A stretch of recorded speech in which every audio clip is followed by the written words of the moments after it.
Hello, and welcome to Songs for the Struggling Artist, the blogcast. This is episode 347. My name is Emily Rainbow Davis, and I am happy to have you here listening to the blogcast. Today's blog is about awards. I didn't set out to write a blog about awards. I just was going to do one of my standard rejection posts. Most of which you don't hear here on the blogcast. They are generally just over on the blog because they tend to not be scintillating pieces of writing. They're usually just like an accounting of all of the things that I have been rejected from.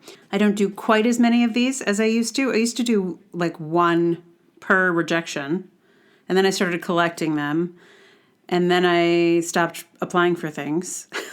Because 2020. And so, yeah, I only do the occasional rejection post. Anyway, what you're about to hear, started as a rejection post and then just sort of evolved because it turned out I actually had a lot to say about it in the end. And it ended up being a whole thing about awards in general. And quite a few people like this one. So, I guess it turned into a real thing. Which is nice. It's very nice. So I'm going to read it to you. It is called Awards Cost Money. Well, I paid $175 to be considered for an Ambie award for The Dragoning in the DIY category for low-budget productions. The Ambies are the podcast awards that the entertainment business seems to take seriously. They're discussed in publications like Variety and The Hollywood Reporter. Was it a smart investment to spend $175 to try and get nominated? If we'd gotten selected for the finals, it definitely would have been. But for a return of absolutely bupkiss, it feels like it's not. It feels like a lot of money to lose, just to lose. But then there's the Oscars. This is why I decided to apply and spend the $175 because of how the Oscars work. The average person imagines that the Oscars are chosen by groups of people getting together, evaluating all the movies, and then nominating the best ones. I used to imagine that they watched all the movies that came out that year and awarded the ones the group liked the best. It doesn't work like that, come to find out. The folks in the Academy don't necessarily see all the movies. In fact, it's rare that they do. To make sure your film is considered for the Oscars or even seen by the right people, you have to do an Oscar campaign. And Oscar campaigns are very expensive. If you've ever wondered why actor A in a movie was nominated but their co-star actor B was not, even though they did an equally amazing job, this is likely why. The studio or producers of this movie just don't have the budget for both of them. Why are Oscar campaigns so expensive? Because they are not just expensive advertising campaigns, billboards, magazine ads, commercials, but also elaborate marketing schemes. It's packaging the DVDs that get sent to Academy voters. And while it is, apparently, against the rules to send gifts to the members of the Academy, most campaigns send swag boxes or promotional items to journalists who write and discuss the movies and generate the all-important buzz. An Oscar campaign, and this is often just to get nominated, by the way, can cost $15 million. Average campaigns are between $3 and $10 million. And you are extremely unlikely to even be in the conversation without one. Anyway, in the context of most people trying to get an Oscar, I sort of felt like even though it doesn't feel good to lose $175 just to lose, it might be necessary. There is no less mercenary way to get awards. Every single award system is like this. And if you get one, it can change everything. Your movie gets nominated for an Oscar, you're likely going to be able to seize some opportunities you could not have accessed before. An Ambie award would have changed everything for my podcast and theater company. Because even though all awards are essentially a mercenary exercise, when you say award-winning or even nominated in front of your work, a lot of people will suddenly start paying attention. If nothing else, the name of your podcast is put in front of a lot more people than it would be otherwise. I paid $25 to nominate our show to a different, less prestigious than the Ambies awarding body this year, even though I knew it was highly unlikely to win because I knew, for some people, seeing nominated might be the thing to get them to finally listen to the show. For whatever reason, a lot of people need someone else's stamp of approval before they'll engage with a work of art. This year's Ambie nominees are apparently dominated by Audible, a subsidiary of Amazon purchased for $300 million in 2008. So clearly, money helps you get an Ambie as well. I've been a listener to 13 of the nominated shows, and some of them really deserve those awards. I also noticed that some of them are in multiple categories, so they likely spent a lot more money than I did in their award submission. If you've got Amazon money or even Wondery money, you can submit in every category you might be eligible for. Awards are almost always pay to play. The only way to have a shot at one is to pay your money and hope you get lucky. I did not get lucky this time, so it feels like a waste of money.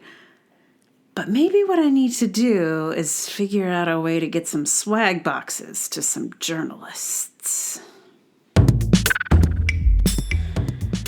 There's one little detail that I didn't manage to squeeze into this post, I think because I wasn't really thinking about it when I wrote the post. I was thinking about this post in the kind of rejection post sense. But what I didn't think about then, but is the reason that I ended up applying for these things, is that I am much more motivated to do this kind of thing if it will benefit other people.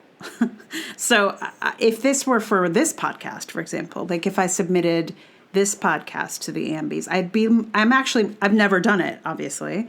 And it wouldn't even occur to me necessarily, although I'm going to try and encourage myself to do it. But because the dragoning is a group effort, right? I have a group of people to whom I feel indebted and who I want to see succeed. That's the reason that I ponied up the cash for this, because I thought if there's a chance for these people to get, a Best Actor nomination or a Best Sound Design nomination or any of those things, then I would like to give that to them, It wouldn't be me, obviously. It would be whatever the voting body would be. But for that to happen, it is incumbent upon me to make it even a possibility. And so it wasn't, so it didn't fly. But that's what actually pushed me over the edge, because I felt like there's no way we're going to get this, but whatever, I should give it a shot for them.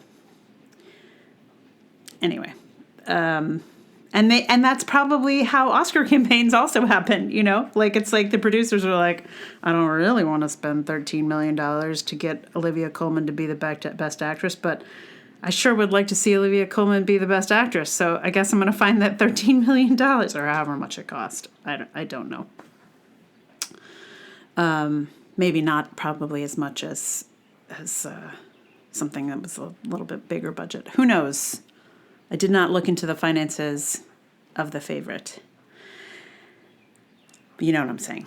Anyway, so I looked up songs about awards and the Oscars, and there are not very many.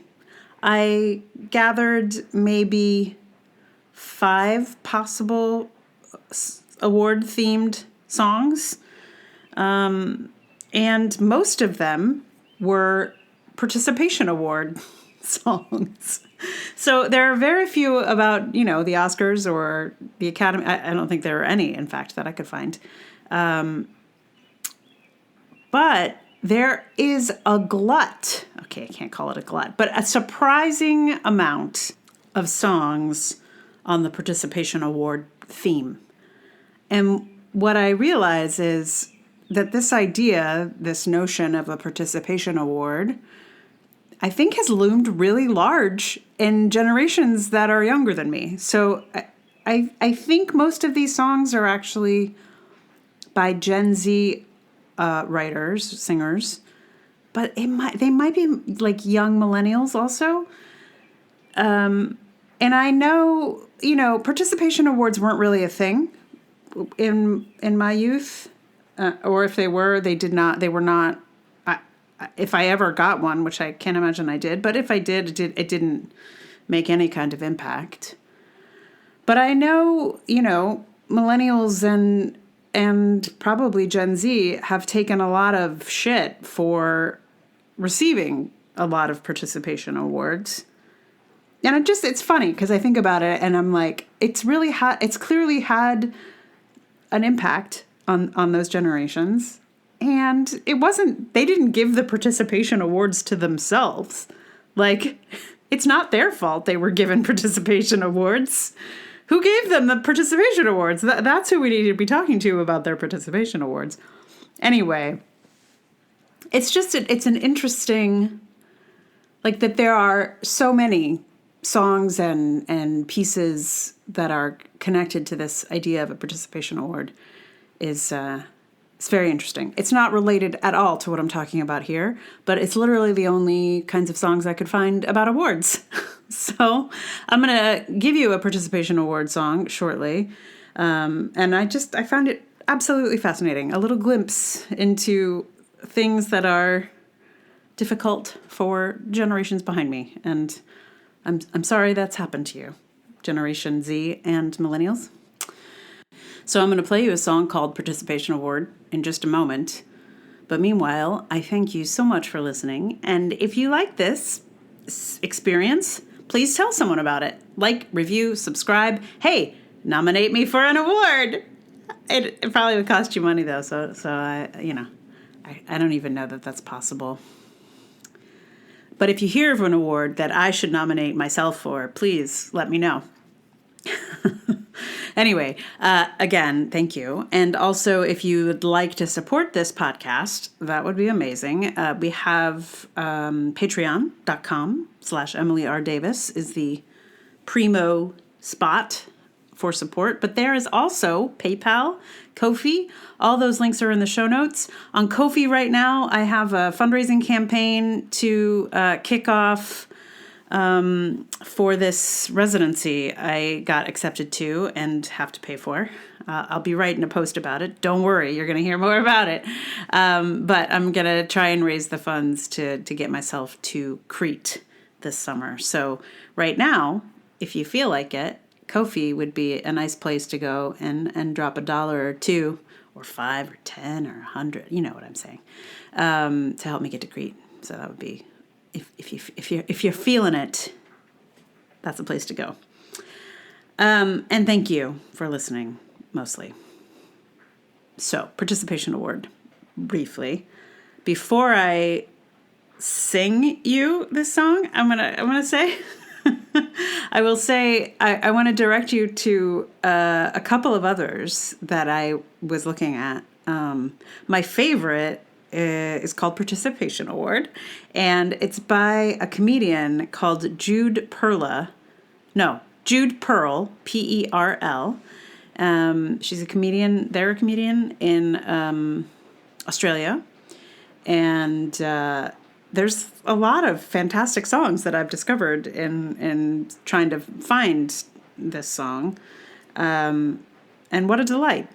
I've very much enjoyed. So there's no video of Participation Award. The only way I heard it on Spotify, but I think you can also listen to it on Bandcamp.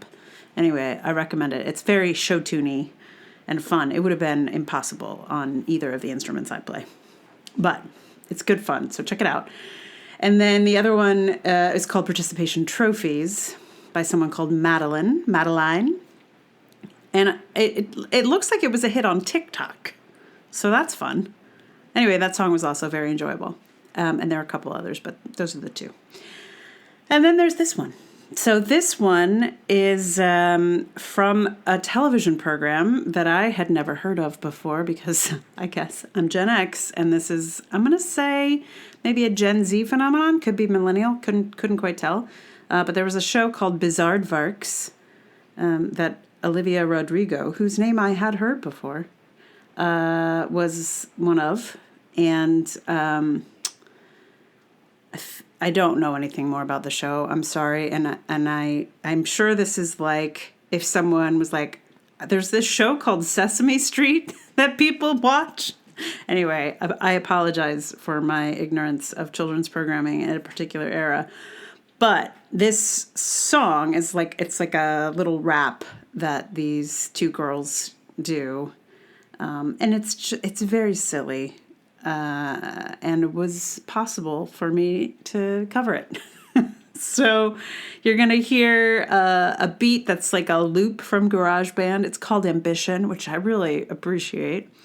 And then a couple of Emily's and ukulele. A little hip-hop ukulele. Right? I mean, had to do it. So please enjoy this very silly song, and please join me in crossing my fingers that Disney will not come after me, because I believe this was a Disney product, a Disney, what do we call it, show, and they are notoriously litigious, so fingers crossed is all I gotta say. And here is Participation Award.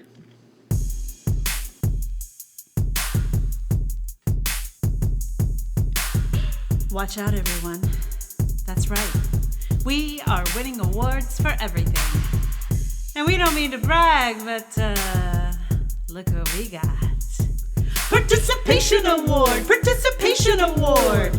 Everything we do, Participation Award! I tried out for debate to argue for my side. I just opened up my mouth and then I mostly cried. Participation Award! Participation Award! I had a science project due about the speed of light, but I don't know what that is, so instead I drew a kite. Participation Award! Participation Award! I barely even tried. Participation Award! No one can stop us, of that there is no doubt.